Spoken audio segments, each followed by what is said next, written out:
Do you ever have trouble keeping your students engaged during group reading time? Do you find it difficult to get them to answer your questions about the story you just read? Try using a storyboard. Students with learning disabilities often have a more difficult time processing and following verbal directions. Storyboards are a great way to keep your students engaged and participating in class discussions while you are reading out loud. Storyboards are usually printed on a piece of cardstock or heavy paper, which contain anywhere from 5 to 25 images that relate to people, things, or events occurring in the story.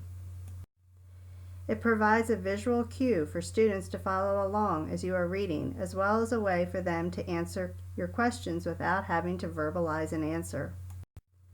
They can simply point to an image in response to your question or to indicate how they feel about something that is occurring in the story. Some people think storyboards are only for students who have a limited ability to talk, but that is not the case. This visual support is very helpful even for students who are quite verbal.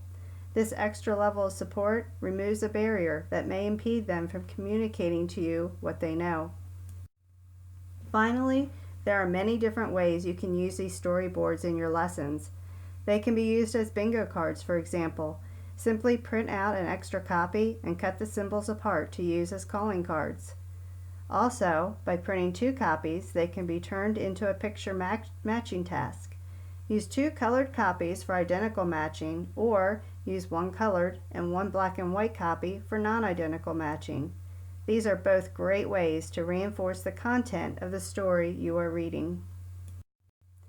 If you would like to see more examples of storyboards and how they can be incorporated into a literacy unit, visit my store, Special Needs for Special Kids, at teacherspayteachers.com.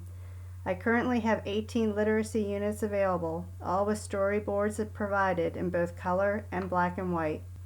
You will be amazed at how a small addition to your lesson can have such a positive and significant impact.